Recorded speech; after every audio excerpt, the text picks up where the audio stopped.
तो हेलो बच्चों, स्वागत है आपका आपके अपने YouTube channel maths by Abhishek sir में। तो बच्चों चलिए जानते हैं आज के इस वीडियो में हम एनसीईआरटी के कक्षा 10 के गणित के प्रश्नावली 1.2 के प्रश्न संख्या 1, 2 और 3 को बहुत ही अच्छे ढंग से इसको समझेंगे। तो सबसे पहले हम लोग 1 नंबर के सवाल को समझते हैं कि 1 नंबर का सवाल कह क्या रहा है। तो 1 नंबर में बच्चों बोल रहा है निम्नलिखित संख्याओं को अभाज्य गुणनखंडों के गुणनफल के रूप में व्यक्त कीजिए।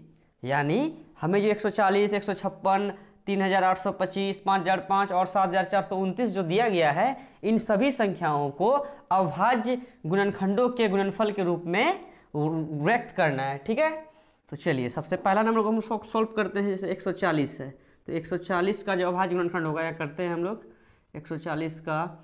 अच्छा, अंतिम में शून्य है, इसका मतलब ये जो है 2 से कटेगा। 2 से कितना बार में? 70 बार में। फिर अंतिम में शून्य, इसका मतलब ये भी 2 से कटेगा। अंतिम में शून्य हो या कोई सम संख्या हो तो वो 2 से कटता है। फिर 2 से कितना बार में? 35 बार में। फिर 5 से 7 बार में। तो 140 का जो अभाज्य गुणनखंड हो गया, क्या हो गया? 2 क्या गो 2 है? 2 गो है, तो 2 पर पावर 2 गुना 5 गुना 7 लिख सकते हैं हम लोग। तो बोला है निम्नलिखित संख्याओं को अभाज्य गुणनखंडों के, तो ये जो हम लोग किए इसको कहते हैं अभाज्य गुणनखंड करना। तो अभाज्य गुणनखंडों के गुणनफल के रूप में व्यक्त कीजिए। जैसे 2 पर 2 बार था तो 2 पर पावर 2 इंटू 5 इंटू 7 लिख दिए। तो ये जो बीच में क्या है? गुणनफल है। तो अभाज्य गुणनखंड के गुणनफल के रूप में हम लोग 140 को लिख लिए। ये पहला नंबर था। अब दूसरा नंबर देखिए क्या है। 156 है तो 156 का क्या होगा? तो 156 का अभाज्य गुणनखंड कर लेते हैं 2 से। अच्छा, लास्ट में क्या है? 6 है। 6 एक सम संख्या है, इसीलिए 2 से कटेगा। तो कितना बार में कटेगा? 7 बार में 14 1 5 तो 78 बार में। 2 से 3 दूनी 6, 3 2 18, 39 बार में। फिर 3 से 13 तिया 39, तो कितना आ गया?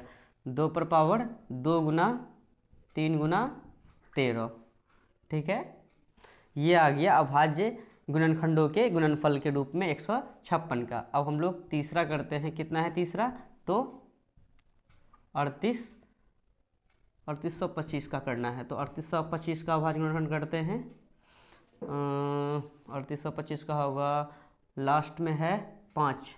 5 क्या है? तो 5 सम संख्या नहीं है, इसीलिए 2 से नहीं कटेगा। और 3 से क्या है कि सभी संख्याओं का योग अगर 3 से कट रहा है तो वो पूरा संख्या भी 3 से कटेगा। तो 5 2 7, 8 7 15 3, 16 17 18, 18 3 से कटता है। हाँ कटता है 6 बार में। इसका मतलब ये टोटली भी किससे कटेगा? तो 3 से कटेगा। तो 3 से कटाते हैं। 3 एकम 3, 3 दूनी 6, 8 था 2 हासिल आ गया 22, 3 7 21 हासिल एक आ गया 3 5 15।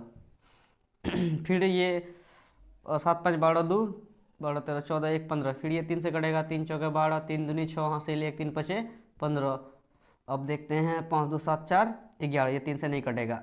4 तो अभाज्य संख्या है नहीं, क्योंकि हमको बोला है अभाज्य गुणनखंडों के गुणनफल के रूप में। 3 अभाज्य संख्या है। 3 अभाज्य संख्या अगर 4 से घटाने का कोशिश करेंगे तो 4 कौन सी संख्या है? तो 4 भाज्य संख्या है। तो हमें तो अभाज्य संख्या के गुणनफल के रूप में तोड़ना है, तो 4 से नहीं होगा। तो 5 से करेंगे। तो 5 का नियम क्या है? अंतिम में अगर 5 हो तो वो 5 से कटेगा। तो देखिए 5 से कटाएंगे अगर 8 पंचे 40 हासिल 2 आ गया, 5 हासिल 2 आया तो 25 और 5 25। फिर ये 5 से ही कटेगा 17 बार में। 17 5 85, तो इसको लिख देंगे। 3 पर पावर कितना? 3 है, 2 है, तो 3 पर पावर 2 गुना 5 2 है तो 5 पर पावर 2 इंटू 17। तो 3825 का जो अभाज्य गुणनखंड का जो गुणनफल का रूप है तो ये है। कोई दिक्कत है? चलिए अब हम लोग चौथा नंबर देखते हैं।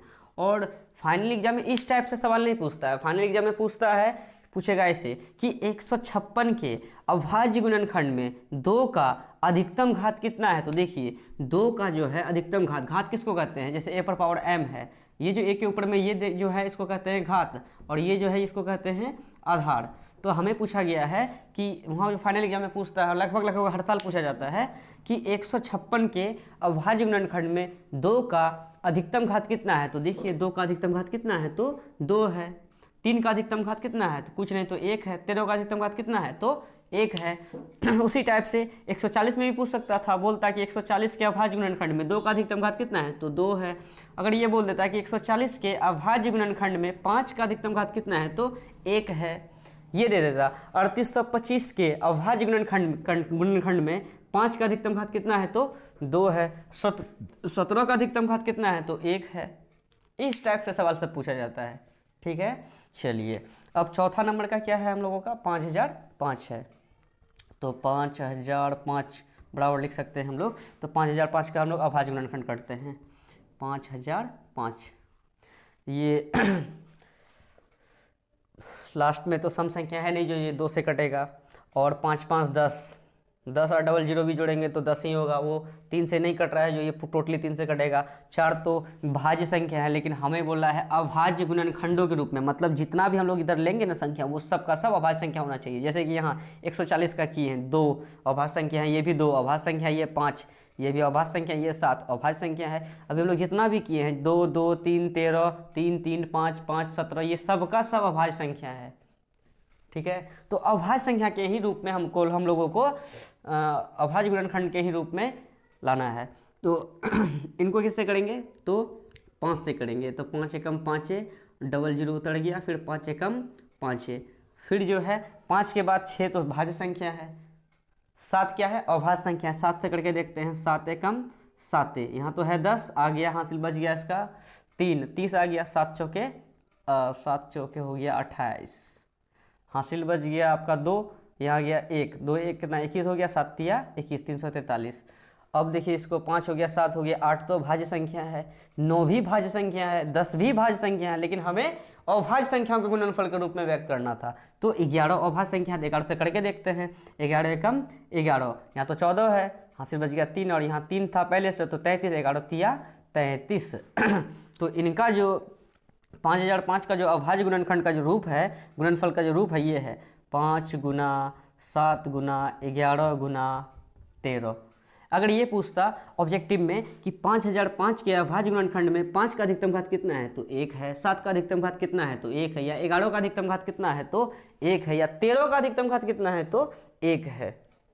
समझ में आया, ऑब्जेक्टिव भी यहाँ से आपका क्लियर हो जाएगा। चलिए अब हम लोगों का लास्ट बच गया 7429, मतलब 5वां है, यहाँ पर लिख देते हैं 5वां।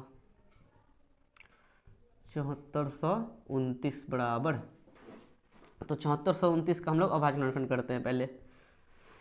तो ये तो हम बहुत बार किए हैं, हमें तो पता है कि कौन सा संख्या से करना है। अभी जैसे हम चेक करेंगे तो बहुत ज़्यादा लेट हो जाएगा, तो इसलिए क्या करते हैं, आप लोग चेक कर लीजिएगा। जैसे पहले 3 से करके देखिएगा, फिर 5 से, 7 से, 8 से, 9 से, 10 से, 11 से, देखिएगा किससे कट रहा है। अभी हमें पता है कि ये किससे कटेगा, तो ये कटेगा 17 से। 17 से अगर कटाएंगे तो 17 चौके 68 है, तो 74 आया 68, तो 74 है तो 6 हासिल बच गया, यहाँ 6 यहाँ 2 है तो 62 हो गया, और 17 और 62 है तो 17 तिया 51 आया।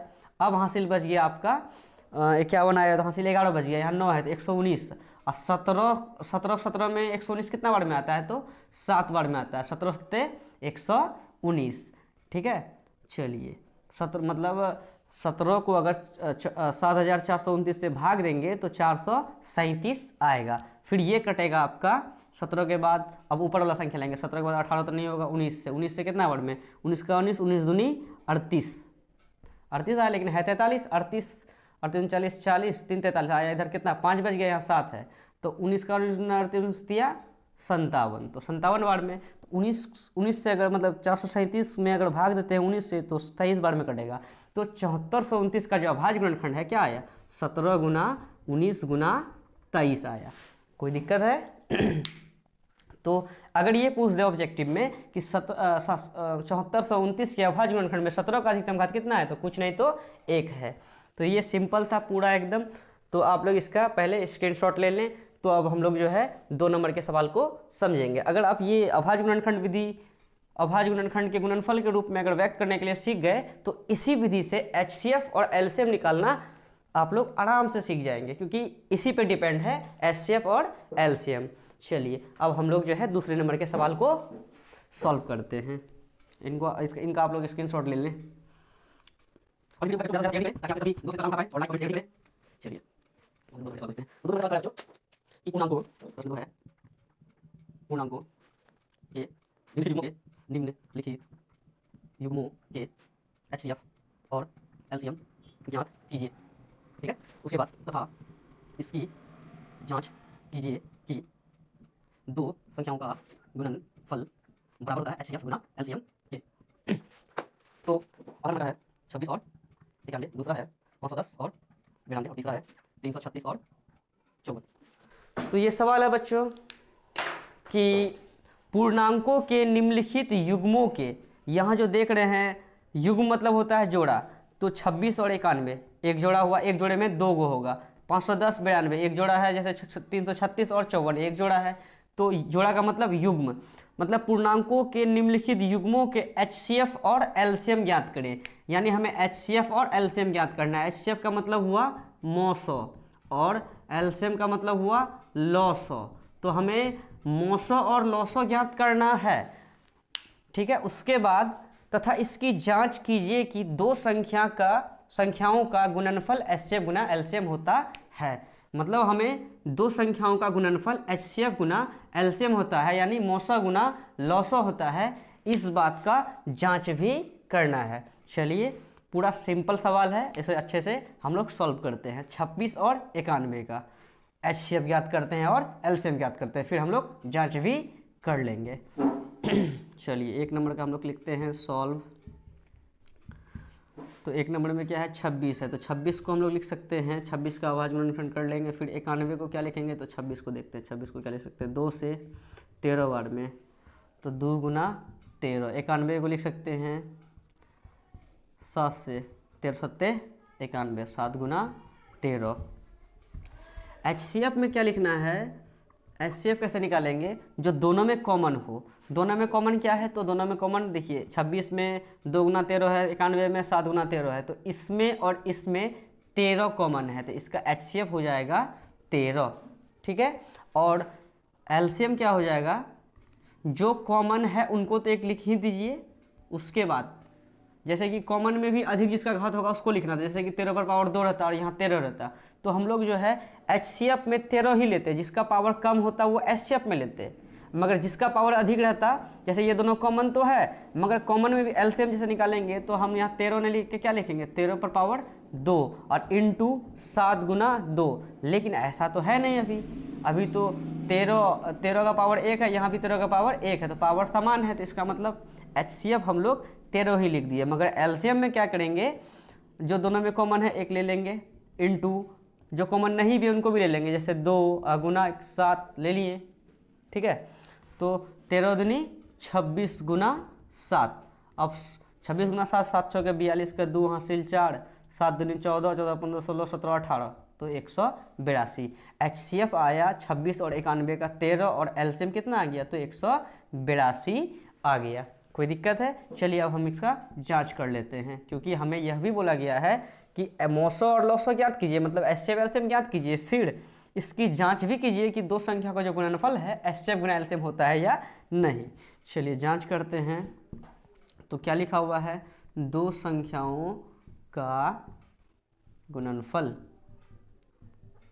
क्या होता है, HCF गुना LCM, HCF गुना LCM होता है, इन्हें हमें जांच करना है। तो दो संख्या का गुणनफल, दो संख्या क्या है, एक संख्या है 26, एक संख्या है 91, तो 26 और 91 का गुणनफल, दो संख्याओं का गुणनफल बराबर HCF गुना LCM। HCF हम लोग कितना निकाले हैं, तो HCF 13 निकाले हैं, गुना LCM कितना निकाले हैं, तो LCM 182 निकाले हैं। तो 26 गुना 91 जितना होगा इस साइड में देख लेंगे, और 13 गुना 182 जितना होगा इस साइड में देख लेंगे। अगर दोनों साइड का आपस में बराबर है तो हमारा जांच सफल हुआ कि मतलब जो HCF और LCM निकाले हैं हम लोग वो हमारा सही है। चलिए 26 गुना 91 करके देखते हैं कितना होता है। 26 गुना 91, 1 गुना 6, 1 गुना 2, 2 9 4 4 5 9 3 18 5 19 20 21 22 6 4 2 6 2386, कितना है 2386 है, बराबर 13 गुना 182 करके देखिए, 182 गुना 13 करके देखिए, 3 दूनी 6 8 3 4 2 3 2 5 1 कटिंग 1 2 8 1 6 4 2 6 8 5 3 1 2386। मतलब कि दो संख्याओं का जो गुणनफल होता है एचसीएफ गुना एलसीएम होता है, ये बात बिल्कुल सही है। ये हम दोनों का आपस में बराबर हो गया। उसी टाइप से दूसरे नंबर का एचसीएफ निकालेंगे और एलसीएम निकालेंगे, फिर इसी तरह से जांच कर लेंगे। फिर तीसरे नंबर में भी एचसीएफ और एलसीएम निकालेंगे, फिर दो संख्याओं का गुणनफल एचसीएफ गुना एलसीएम होता है, उनको भी जांच कर लेंगे। ठीक है, चलिए अब हम लोग दूसरे नंबर के सवाल को सॉल्व करते हैं। इसका आप लोग तत्काल स्क्रीनशॉट ले लीजिए, और कहीं डाउट हो तो आप हमें ज़रूर कमेंट करें कि सर यहाँ पे क्या किए हैं, थोड़ा बताइए, तो ज़रूर आपका कमेंट का सॉल्यूशन होगा। चलिए अब हम लोग दूसरे नंबर को सॉल्व करते हैं। दूसरा नंबर का क्या है, 510 बराबर और 92 बराबर। तो चलिए 510 का पहले अभाज्य गुणनखंड करके लिख लेते हैं कितना होता है। 2 से कितना बार में, क्योंकि 2 से कटेगा ही ये, 255 बार में। फिर ये कटेगा आपका 3 से 8 या 24, हाँ से 3 5 15। फिर कटेगा 5 से 17 5 85। इसको लिख सकते हैं 510 को 2 गुना 3 गुना 5 गुना 17, ये 5 है बच्चों। और 92 का करते हैं, 2 से 2 चौके 8, हाँ से 1 2 छाके 12, फिर 2 से 23 दूनी 46, तो मतलब 2 पर पावर 2 इंटू 23। चलिए एचसीएफ हम लोग निकालेंगे जो दोनों में कॉमन हो। दोनों में कॉमन क्या है, तो दोनों में कॉमन 2 है, यहाँ भी 2 है, 510 में भी 2 है, 92 में भी 2 है, 510 में भी 3 नहीं, और कोई तो कॉमन है नहीं, ओनली 2 ही कॉमन है, तो 2 ले लिया, एचसीएफ 2 हो गया। अब एलसीएम निकालते हैं। एलसीएम यानी जो दोनों में कॉमन हो और कॉमन में भी जिसका पावर अधिक हो। जस्ट हमने अभी इसमें बताया था, वही सवाल यहाँ आ गया कि जो दोनों में कॉमन हो और लेकिन कॉमन में भी जिसका घात अधिक, उनको लेते हैं पहले। जैसे कि 2 पर पावर 2, उनको ले लेंगे इनटू, और जो कॉमन नहीं भी है, जैसे 3 कॉमन नहीं तो 3 को भी लेंगे, जैसे 5 कॉमन नहीं तो 5 को भी लिखेंगे, जैसे 23 कॉमन नहीं तो 23 को भी लिखेंगे, जैसे 17 कॉमन नहीं तो 17 को भी लिखेंगे।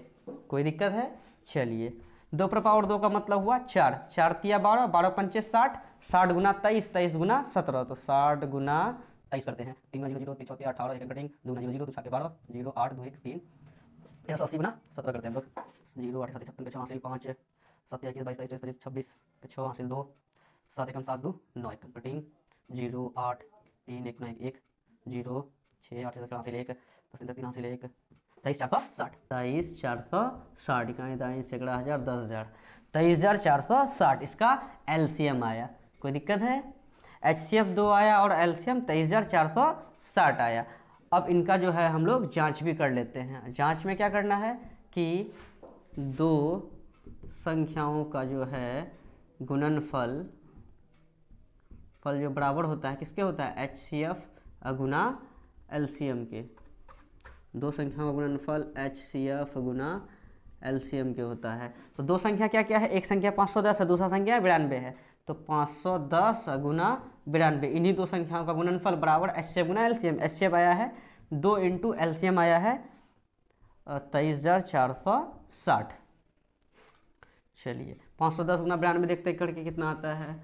510 गुना 92, 2 गुना 0 0, 2 गुना 1 2 2 5 10 1 कटिंग 9 गुना 0 9 कम 90 9 5 45 0 2 9 5 1 6 46 920 46 920 बराबर 23 का करते हैं। 2 गुना 0 0, 2 छः के 12 का 2 हासिल 1 4 दूनी 8 1 9 3 दूनी 6 2 दूनी 4 46 920 क्या ये साइड वो साइड आपस में बराबर हुआ। तो इससे ये पता चल रहा है कि हम लोग जो एचसीएफ और एलसीएम निकाले हैं बिल्कुल सही निकाले हैं, क्योंकि दो संख्या का जो गुणनफल है एचसीएफ गुना एलसीएम के होता है। ये एक सूत्र ही है जो कि हमारा जो चौथा नंबर का सवाल है उनमें यही फार्मूला का उपयोग हम लोग करेंगे कि दो संख्या का जो गुणनफल होता है एचसीएफ गुना एलसीएम के होता है। तो बच्चों इसका आप लोग स्क्रीनशॉट ले लें। अब हम लोग तीसरे नंबर के सवाल को सॉल्व करेंगे, मतलब दूसरे के तीसरा को करने के बाद तीसरा नंबर का सवाल करेंगे सॉल्व। ठीक है, चलिए इसका स्क्रीनशॉट ले लें।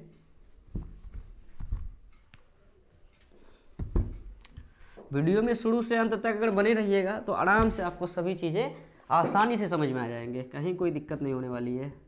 तीसरा नंबर क्या है, सॉल्व 336 बराबर लिख सकते हैं क्या, और फिर 54 बराबर क्या लिखेंगे। तो 336 का करते हैं। 336 का अभाज्य गुणनखंड 2 से करेंगे तो हो गया आपका 2 2 एकम 2 हासिल 1 2 छः के 12 हासिल 1 2 8 16 168।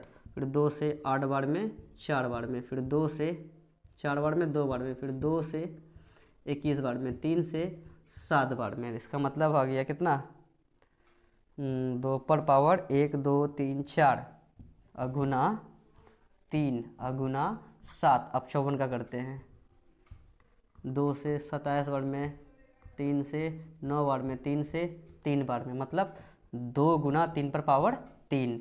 चलिए अब लोग हम लोग HCF निकालते हैं पहले, क्योंकि हमें HCF और LCM निकालना है, उनके बाद दोनों का जांच भी करना है कि दो संख्या का गुणनफल HCF गुना LCM होता है या नहीं। चलिए तो HCF में क्या होता है, जो दोनों में कॉमन हो, तो दोनों में कॉमन 2 है, यहाँ भी 2 है, यहाँ भी 2 है, और 3 यहाँ भी है, 3 वहाँ भी है। इसका मतलब 2 भी कॉमन है, 3 भी कॉमन है। लेकिन कॉमन में भी जिसका पावर कम हो, जैसे इसमें पावर 1 है, इसमें पावर 4 है, इसमें पावर 3 है, इसमें पावर 1 है, जिसका पावर कम हो उनको हम लोग HCF में लेंगे, और जिसका पावर अधिक हो उसको LCM में लेंगे। तो चलिए HCF, तो जैसे 2 पर पावर 1 है तो 2 लिख दिए, इंटू 3 पर पावर 1 है तो 3 लिख दिए, तो द्वितीया 6।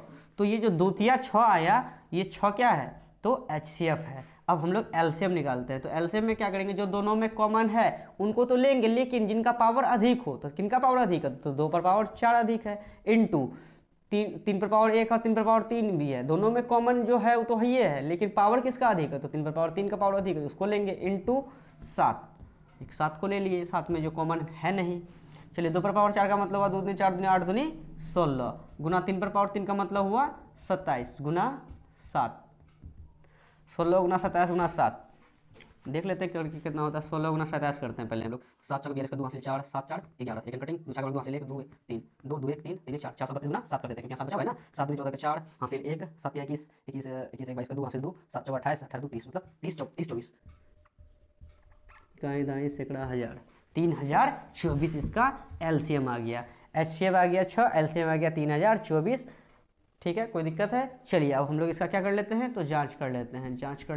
जांच में क्या करेंगे कि यहाँ बोला है कि इसकी जांच कीजिए कि दो संख्याओं का गुणनफल HCF गुना LCM होता है, तो दो संख्याओं का गुणनफल क्या होता है, तो HCF गुना LCM होता है। तो दो संख्याओं का गुणनफल, दो संख्या क्या क्या है, एक है 336 और दूसरा है 54, तो इन्हीं दो संख्याओं का गुणनफल मतलब 336 और 54 का गुणनफल बराबर HCF गुना LCM। HCF हम लोग 6 लेके आए हैं, इंटू LCM कितना आया है, तो 3024 आया है। तो 336 को 54 से गुना कीजिए, 336 गुना 54, तो 24 का 4 हासिल 2, 4 3 12 2, 14 4 हासिल 1, 4 3 12 1, 13 1 कटिंग, 56 33 हासिल 3, 5 3 15 3, 16 17 18 हासिल 1, 5 3 15 1 16, 4 4 8 11 हासिल 1, 6 7 8, मतलब 18144, 18144। तो देखते हैं करके 6 का 24 का 4 हासिल 2, 6 3 12 12 2 14 4 हासिल 1, 6 6 गुना 0 6 भी, लेकिन 1 को लिख देंगे, 6 तिया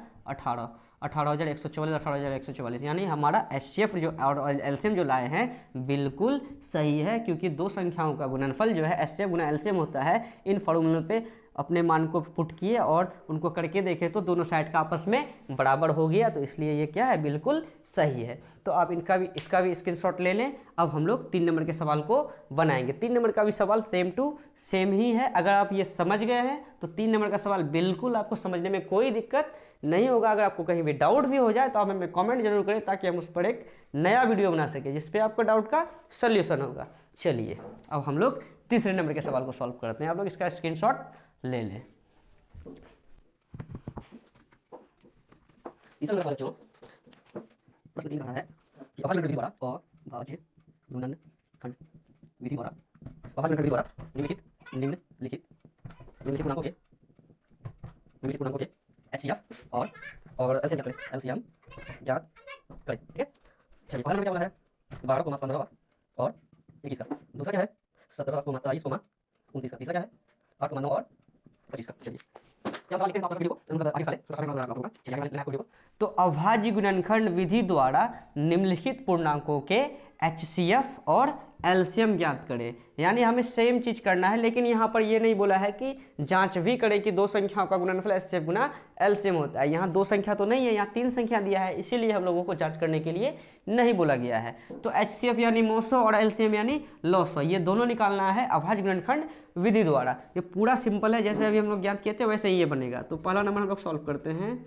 तो पहला नंबर सॉल्व करते हैं, क्या है 12 को लिख सकते हैं 2 पर पावर 2 गुना 2 3, 2 पर पावर 2 मतलब 4, 4 तिया 12, कैसे लिखे देखिए 12 का करेंगे 2 से 6 बार में, 2 से 3 बार में, मतलब 2 क्या बार आया 2 बार, तो 2 पर पावर 2 लिख दिए इंटू 3 लिख दिए। फिर 15 है, 15 को लिखेंगे 3 5 15, फिर 21 को लिखेंगे 3 7 21। HCF में क्या होता है कि जो तीनों में कॉमन हो, जैसे अभी तभी क्या था कि 2 था, अभी क्या है 3 है, तो अब हम लोग तीनों में कॉमन देखेंगे। 2 संख्या दिया रहता था तो कोई दिक्कत नहीं था, अभी 3 संख्या दिया तो तीनों में कॉमन देखेंगे। तो तीनों में इसमें भी 2, इसमें भी 3 है, इसमें भी 3 है, इसमें भी 3 है, इसका मतलब HCF 3 हो गया। अब LCM देखते हैं। HCF में क्या है कि जो तीनों में कॉमन हो, और LCM में क्या होगा कि जो तीनों में कॉमन हो उसमें भी पावर जिसका अधिक हो उनको लेंगे, लेकिन यहाँ तो 3 है 3 है 3 है, सबका पावर सेम है, तो एक को 3 ले लिए इनटू, और जो कॉमन नहीं है जैसे 2 पर पावर 2 कॉमन नहीं है तो उनको भी ले लिए इनटू, 5 कॉमन नहीं है उनको भी ले लिए, जैसे 7 कॉमन नहीं है 7 को भी ले लिए।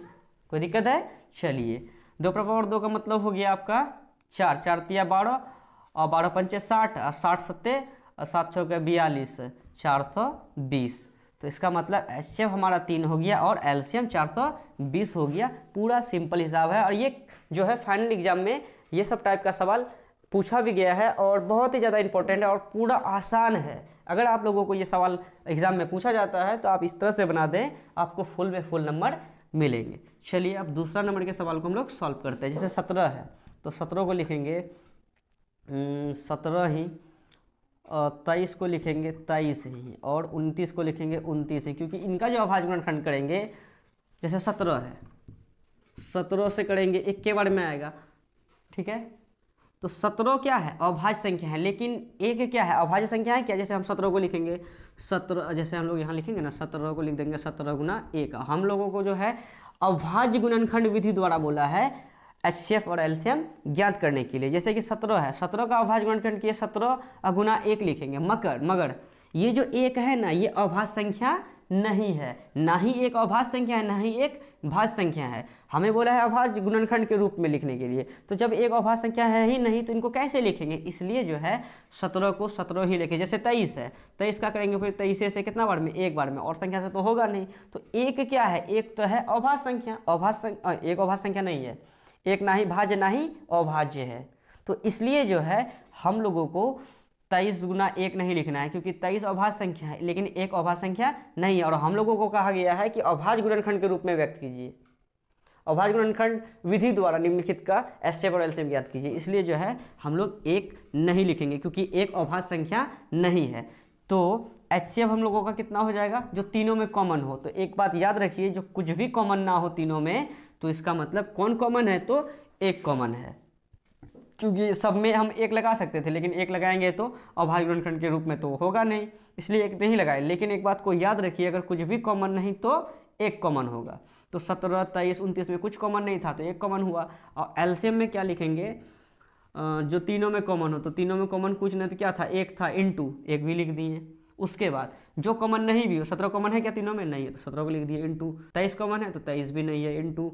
29 कॉमन है क्या? 29 भी नहीं है, तो सबको लिख दिए। अब सबका गुना कर देते हैं, 17 गुना 1 17 ही होगा, 17 गुना 23 जितना होगा उतना गुना 29 कर देंगे, तो इसका आंसर आएगा 11,339। आप इसका गुणनफल करके देख लीजिएगा। हमने बहुत बार इस हिसाब को बताया है बच्चों को, तो हमें थोड़ा आंसर 1-2 ठोका याद हो गया है, तो इसलिए आप लोग इसका आंसर मिला लेंगे बुक से। तो चलिए अब हम लोग जो है तीसरा नंबर देखते हैं।